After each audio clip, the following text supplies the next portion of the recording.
Buenas noches, voy a compartirles las siguientes líneas tituladas Estado y crimen organizado. Contexto. En su visita a Badiraguato, Sinaloa, el 28 de mayo del 2022, y ante el retén de criminales armados que interceptaron a los periodistas que iban a cubrir la visita presidencial, López comentó que la presencia y existencia de esas fuerzas armadas ilegales no representaban algún problema, que solo era una confusión, que en general todo bien.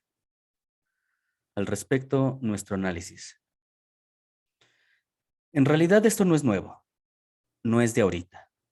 La cercanía de las autoridades federales y estatales con el crimen organizado, la interacción del Estado con los sectores criminales de la sociedad, la coordinación y cooperación entre el gobierno y los ilegales, en este caso, narcotraficantes. Para explicar esto, una vez más partimos de la categoría neocolonia. Ya hemos comentado en otros lados que el proyecto del narcotráfico lleva casi un siglo en México, que es una actividad coordinada por el Estado usando a los sectores ilegales, que fue una de las directrices de los capitales norteamericanos dueños de este país, que si bien produce riquezas, lo primordial es que genera dos tipos de control. Somete a los adictos al reducir y ralentizar sus procesos cognitivos.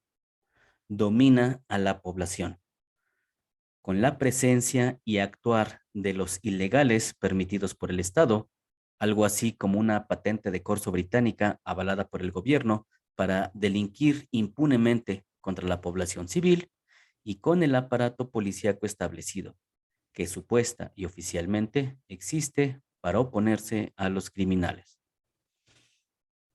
En ese sentido, fuerzas federales, policía, marina, ejército, fuerza aérea y guardia nacional, y criminales, narcotraficantes, secuestradores y demás sociópatas sirven al mismo fin básico: controlar a la población, ser el brazo coercitivo del gobierno establecido por el neocolonialista.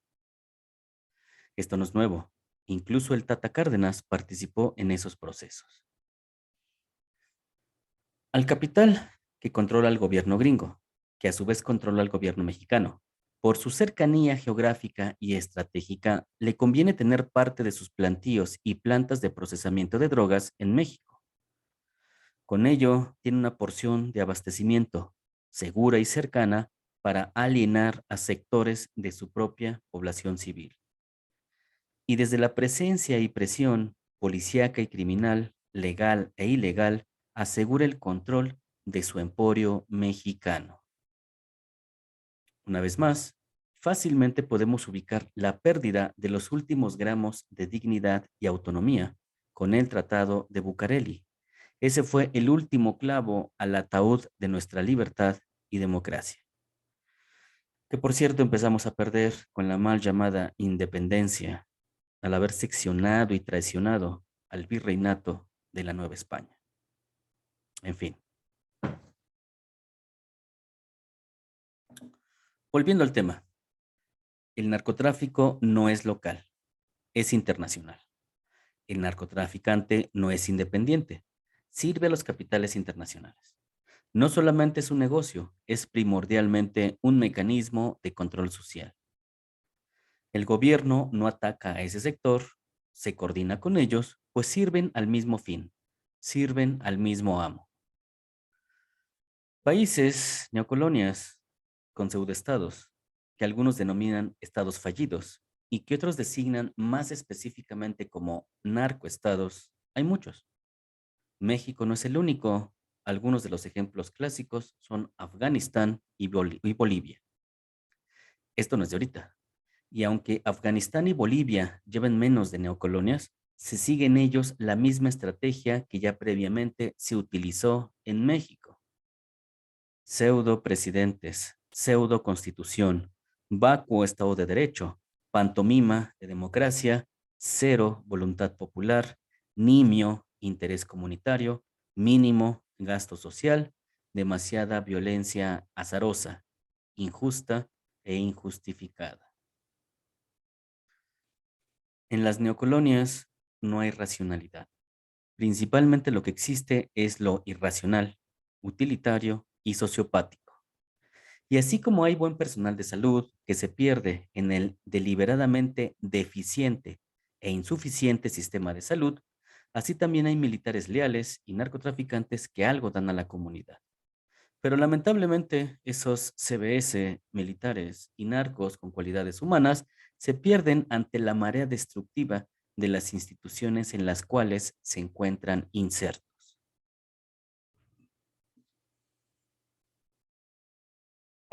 En esa línea de argumentación, cualquiera que haya formado parte de alguna institución castrense, que haya estado en el activo, que haya servido en alguna fuerza armada, estatal o federal, sabe perfectamente esto,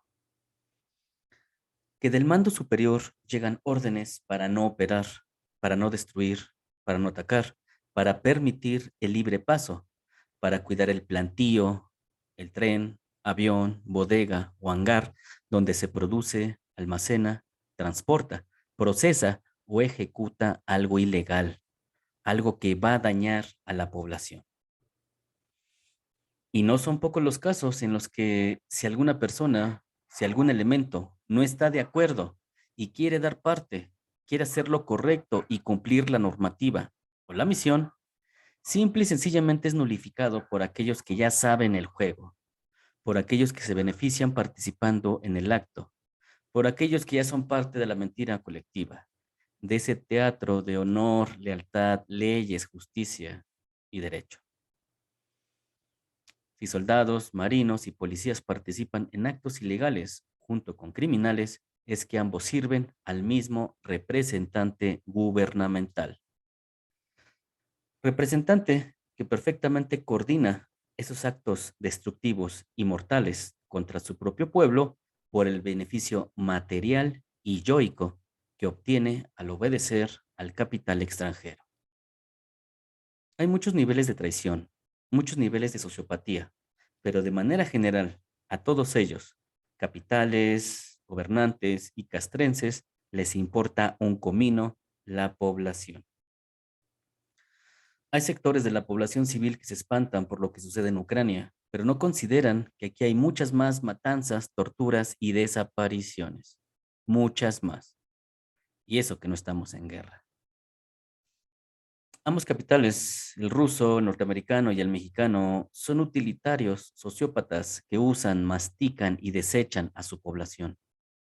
No hay diferencia, no hay novedad. Esto seguirá. Una vez más, por eso es absurdo votar. La geopolítica irracional subsume los proyectos institucionales y ciudadanos que buscan lo racional. Si existen, o es porque a ellos sirven, o es porque no les afecta. Son concesiones micro, materiales y simbólicas, para darle cierta gratificación, sentido e identidad al esclavo. Y en verdad no es que se esfuercen tanto para mentir y aparentar. Cinismo e impunidad medran desde la cercanía y mimetización con el poder material. Véase, si no, a la mayoría de políticos mexicanos.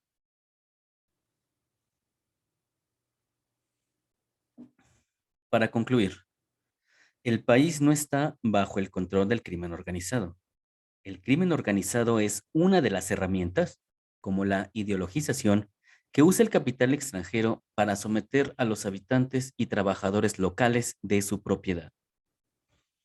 Nos controlan con el miedo y la violencia, tanto de los legales como de los ilegales. No es nuestro país, es suyo. Lo ganaron con violencia y solo la violencia podrá sacarlos, pero no tenemos la energía ni las herramientas. La ideologización se encargó de eso. Es casi una batalla perdida de antemano. En un mundo irracional, las ideas, las buenas intenciones y la organización popular es nada. No lo celebro, no lo justifico y ojalá me beneficiara con ello, pero no. Es algo de la realidad que alcanzamos a percibir y que quizás solo la vemos porque ellos lo permiten. Sistema de control de amplio espectro. ¿Cómo salir de este laberinto? Y bueno, Con esto terminamos estas pequeñas notas que no buscan, parafraseando a Sartre, no buscan un fatalismo, no buscan un quietismo. Sí es un pesimismo, pero finalmente que no lleva, que no debe de llevar al quietismo, sino de inicio a percatarnos, al darse cuenta, al insight de qué es lo que estamos viviendo, en dónde estamos parados, cuál es nuestra realidad. Si no tenemos el diagnóstico, si no conocemos, si no asumimos nuestra realidad, difícilmente podremos incidir adecuadamente en ella. Y bueno, pues con eso termino estas pequeñas notas que quería compartir con ustedes. Con esto termino. Que pasen buena noche.